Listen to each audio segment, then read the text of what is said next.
and welcome to Adventures in TV Land. For this video, I just want to talk about some kind of Route 66 news, tourism news that has, just occurred recently in Houck, Arizona. There was a roadside attraction for many years from 1967 until 2014 called Fort Courage. That was there. Fort Courage was based upon, it was a looked like a giant wooden fort, stockade fort. They took the name from the television series F Troop. With a bang and a boom, F Troop. Because the fort in F Troop is called the Fort Courage. The show, Warner Brothers actually they had no real connection to the show whatsoever other than the name. I mean, they stole the name, the place did, and they had this fort that was there, but there was no connection to Warner Brothers. But apparently Warner Brothers, they never, sent any sort of cease and desist order. They never did anything about it because the show was only on the air for 2 years, from 1965 until 2 seasons, 1965 until 1967.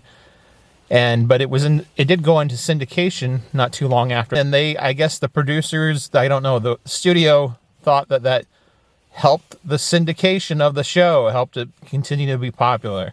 I know I watched F Troop with my dad. They used to run reruns on our local channel 11, which is kind of a local TV station here in the St. Louis area. And then they also had them on Nickelodeon for several years, and I know we watched episodes of F Troop on Nickelodeon as well. This poetic chaos, this blessed mayhem, this rerun, this F Troop. Brave, profound people who shape this country with their radical spirit and unflagging courage, graceful wit and structural metaphor, with textural undertones of, all right, it's just a bunch of shtick, but it's the finest shtick in all of TV land. For cheap comedy and good TV, watch F Troop, weeknights on Nick at Night. F Troop was a television series that would not be made at all today, considering all the stuff out there, but it was a parody of the Western television series. So it took all those elements of the Westerns that were so popular, from the 1950s onward until like the early 70s, and it turned them on its head. So they made fun of all those things. There were some, current events, pop culture references that were thrown in, kind of like in the Flintstones. Names were changed, but referring things that were going on at that time in culture and society. It was a funny show all around. I mean, I always enjoyed watching it when the episodes and things. I can't say I've seen every episode. No, I've only seen, maybe a dozen episodes total. People believe F Troop was canceled because it was not popular. That is not true.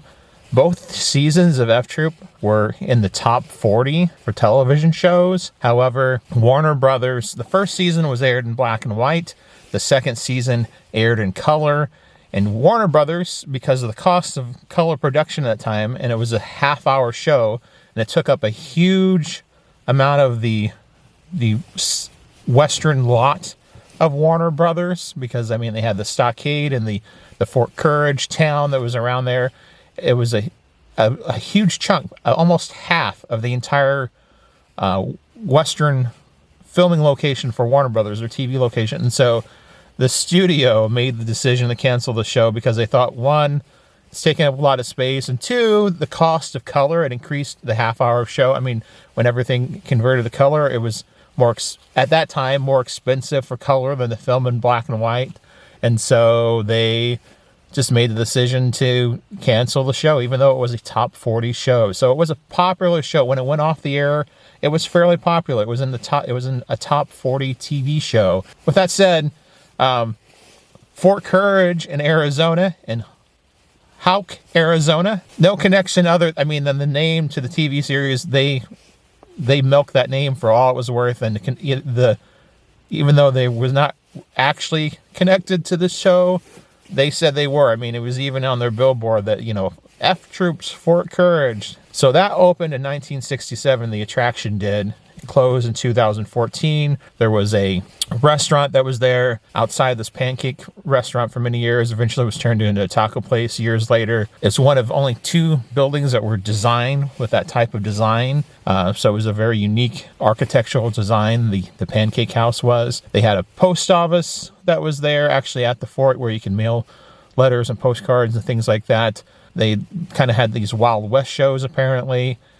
There was, of course, all the souvenir shops. There was a gas station. And for many years, it was quite popular. And it wasn't built there because it was Route 66. That was built there because of the interstate that came through. I-70 drives right by where Fort Courage is located. It was a prime spot for people coming off the interstate. They got some overflow in years later because of Route 66 and the Renaissance that kind of took place in interest in Route 66. But that's not why it wasn't built there because of Route 66. It was built there because of the interstate that was being made, and that was eventually right there, right next to it. Anyway, with all that said, Fort Courage in Houck, Arizona no longer exists. Word has come down. It has been demolished. The property was sold by the landowners who have owned it since I believe the mid-1980s, about around 1985. And now it was sold. It's going to be that area is going to be turned into a speedy gas station truck stop. So it's just going to be a truck stop that's going to be there. For the locals and everything there, bringing some welcome tax money, I'm sure, in that aspect. But it's kind of sad to hear that it is gone and no longer exists at all in any form. But personally, I only got to stop at Fort Courage once. I find it somewhat of a humorous story of my time there. I stopped 2018. I did a Route 66 trip. It wasn't the entire route, but I did a large portion of it from Oklahoma City all the way to California all at one time. And I stopped at Fort Courage there on my trip. It was on my list to stop. That time, both towers were still in existence. There were some other buildings. They'd only closed 4 years prior, everything did, but it was in very great disrepair in 2018. There was probably homeless people that were living there. There was a lot of trash, things like that. But my story, and there was some stories, so I stopped off to take some photos. I will share those with you in this video throughout so you can see those. But I had stopped there, take some photos. I wasn't doing videos at the time. I wasn't even doing any travel writing in the time. I was just starting to kind of get into travel writing at that point. I didn't know how to get things published at that point if I wanted to try to have something published or write something about a travel story. But I had that interest had been piqued. And so I stopped there to take some pictures. I was walking around the property. I walked through the area where the gates area, the main area, I guess, was the entryway. They had some other buildings up there, and there was a kind of like a corral that was set up loosely around there. And there was this giant black horse that was there. Because I came around the corner, and it spooked me. Like, I came around, I wasn't face to face, but it was not too far away from it, and it spooked the bejesus out of me. And that horse, it chased me. It chased me out of that area. I ran out of the gate. The horse didn't end up coming out immediately out of the gate area, the entryway there. I'm not for sure where it went after that, but I kind of wandered around a little bit. I walked back to my car, didn't come out. So I got out again. I was taking some more photos, and the horse came right out of the gate, galloped around the other side, passed in between the Pancake House and the fort, and around that side, and that's the last I saw of the horse. It didn't come back again. I don't know if I guess it didn't make a circle. I don't know what it was doing, but apparently it did not want me there. And I almost got ran over by that horse. It made for a sort of interesting story. You can tell people you almost got ran over by a horse at Fort Courage in Arizona. And, people, what are you talking about? But it's true. It happened to me. It was one of my kind of like Charlie Brown moments on that trip that happened to me. Random things, interesting things that happened to me. I just refer to them as my Charlie Brown moments because I'm a real life Charlie Brown. So that is my personal story connected to Fort Courage and Houck, Arizona. I'm sad that it is no longer there. I understand in 2020, 2 years after I had been there, some arsonists burned they burned one of the towers down and I guess cut another building. There was even less that was left there the last few years than when I had been there.